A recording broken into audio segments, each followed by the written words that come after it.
How do you negotiate as a real estate agent? Don't be so hardline. Like, it's not about you winning, it's about your client getting what they want.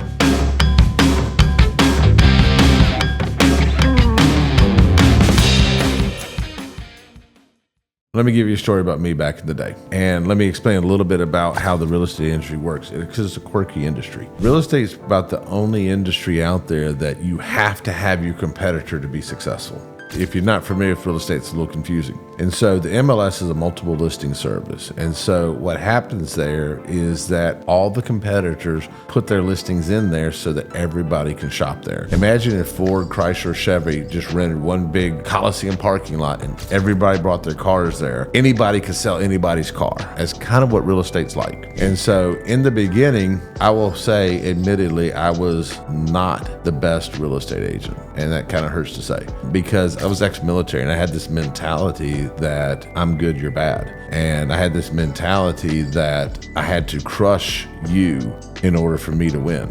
I didn't realize that it was a win-win industry. That's how this industry is. So we'll go into a little bit. Just first off, realize that it is a win-win industry, okay? It is one that you want them to win so that you win. And without your competitors, there is no industry. So you need your competitors, you need to work with them well, you need to get along with them. So that's something you need to understand right off the bat. It'll save you years frustration if you learn that today instead of taking a while like it did for me. So first and foremost, you want to know what value you bring to negotiations. Before you start trying to negotiate, before you start trying to do this business, you need to write down what your value proposition are. Like, what do you bring to the table? And if you're a brand new agent, you're like, I don't bring anything to the table. Yeah, you do. Life has taught you certain things. You need to think about those things, think about how they relate to a real estate transaction and how you can implement those in a real estate transaction. So first and foremost, figure out what value you bring. And if you don't know what value you bring, reach out to your team leader, your sales manager, your broker, somebody. If you're in my ecosystem, reach out to me and let's sit down and talk about what value do you bring, because everybody brings some value to it. Let's just figure out how we can make that a selling point for you. Number two is going to be, everybody wants to talk about money. What about the commission? Instead of selling commission, let's sell value. Because in the absence of value, the only thing we have to talk about is money. If you convey your value over to whoever you're selling to, buyer, seller, other agent, if you can convey your value, money does not become a consideration, okay? Everybody's like, oh, that's a bunch of crock. Really? Why is there Mercedes? Why is there BMW? Why is there Lamborghini? Why is there Ferrari? People will pay for value. People will pay for perceived value. So if you know your value, if you can convey your value, then the money part doesn't matter nearly as much. So learn what your value is, learn how to convey that to the public, to the other party, so that when you do state your fee is not a consideration that is going to hinder you. I've said this before, and I'll say it again. Number three is going to be willing to walk away from bad deals. First and foremost, in our company, we have a rule, and I'll clean it up a little bit. We don't deal with jerks. If a buyer or seller is just a bad person, or if they think they can degrade, talk down, berate, curse at, we just don't work with them. Like, life's too short to deal with jerks. If you're dealing with a jerk, walk from them. Find a day by themselves, okay? That being said, if someone has unrealistic expectations, if someone has a $300,000 house they want $400,000 for, and they're adamant they're not going to change the price and they're just going to stick with it, then why would you sign up for an exercise in futility? It's not going to sell. Nobody's going to look at it. You're going to call the seller. I don't know why you can't give people my house because it's overpriced. Well, you listed it. They got a point. If a seller or buyer is not going to be realistic, you need to walk away. And the reason is there's another buyer and seller out there waiting for you that will value you, that will trust you, that will listen to you. And so if you have a buyer or seller that's not willing to value you, trust you, listen to you, let them go on to someone else and find someone that will. Sometimes you're better off being their third agent than their first agent. Like, that person that won't listen, let somebody list it, not sell it. Let somebody else list it, not sell it. And then you list it and sell it when they finally want to listen to somebody. And so, you can't be everything to everybody, so stop trying to be everything to everybody. So number four, don't fold under pressure from other agents or buyers or sellers. You're there to negotiate. And when I say negotiate isn't drawing a line in the sand. Well, it can be drawing a line in the sand. Let's just not draw it on concrete, okay? Meaning a line in the sand we can move. And that's part of negotiation. We're not going to do any more than this, but you do. Don't be so hard line. Like, it's not about you winning. It's about about your client getting what they want. And I think a lot of times the egos get in the way. There was an agent that used to work here who I'm very proud to say does not work here anymore. He would always come in and he like, I screwed that agent, which is why I didn't work here anymore. And that's just a bad attitude. It's a bad attitude, and if that's your mentality, you're probably a bad person. Everybody should win the scenario. We're selling houses, y'all. I mean, it's not a war, it's not a battle. Nobody should die. The buyer should be happy with what they bought, and the seller should be happy with the price they got to sell what the buyer bought. And if either one aren't, then somebody didn't do their job in the negotiations. Number 5 is use silence, not over-explaining. So on our team, we listen to calls every morning that one of the agents made the previous day. Last week, what we do is we give the agent that had the call the first opportunity to critique their own call, then the team critiques it, and then I give the final critique. And most agents do is they're uncomfortable with silence. So what they do is they ask a question, and they'll say, what day works best for you, Friday or Saturday? Well, you asked them what day, and then you gave them 2 options.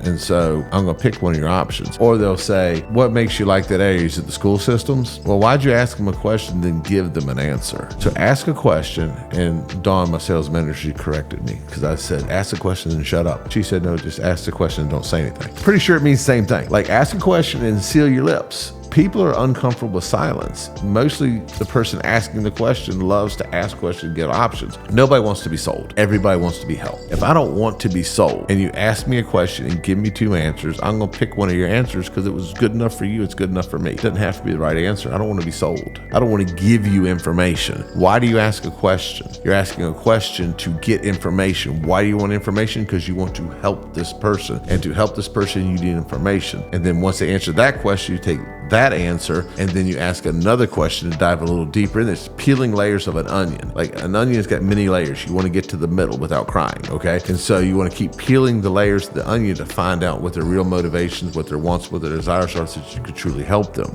But that being said, if you ask a question and give them 2 answers, you're never going to get to the center of that onion. So I'm going to say it my way, not Dawn's way. Ask a question and shut up.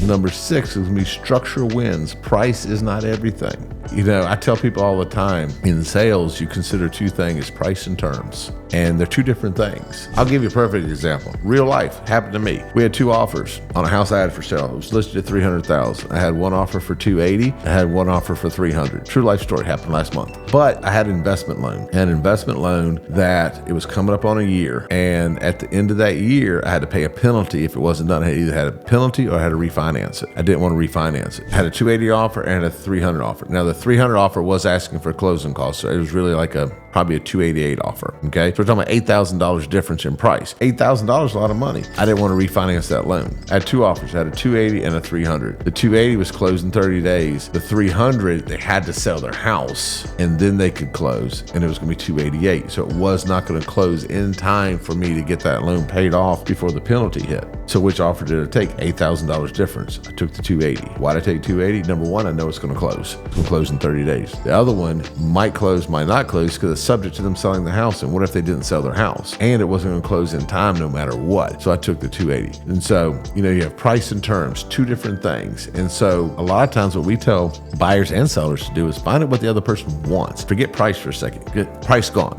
What do you want? What's your ideal situation? Because if we can make the ideal situation work, the price is not as important as it was. It's still important. If I get what I want, the price is not as important. Back when we had multiple offers, when we had 8, 10, 12 offers on houses, the first thing we did is call the listing agent. What does the seller want? Like, what's their ideal situation? Find out what their ideal situation is, accommodate that, and then even if we weren't the best price, oftentimes we got the house because we took care of what all the surrounding problems or circumstances were. So number 7, always be the calmest person in the room. I tell my agents and have told my agents for years, your job is to be a non-emotional negotiator. You should not have emotion in this. If we wanted emotion, then the buyers and sellers would be dealing with each other. You are a non-emotional negotiator. As soon as you get emotion involved, you have lost, and you should not be doing it. They hire you to be a non-emotional negotiator. You should not be emotionally involved in this whatsoever. Be calm. And what I tell people all the time is, like, we call it nuts up. Buyer nuts up, seller nuts up. Why do you care? You still have a house. It's their house they're not going to have. It's not yours. If a seller gets ridiculous and makes ridiculous demands of the buyer and the buyer walks, the seller's the one that didn't sell their house, not you. You did your job. They're the one that screwed it up. If a buyer gets ridiculous, they stomp and they walk away from the deal, you still have a house to live in. So don't get emotionally involved. Your job's non-emotional negotiator. You help the parties come together. That's it. If you want the best negotiator in the room, reach out to Damon and Associates. We'll be happy to help you. We have trained, seasoned negotiators ready to assist you in your home buying or home selling needs. Please like, subscribe, follow, share, and if you want to join us in the conversation, visit us at Real Estate Success Cast on Facebook. Until next time, see you. Bye.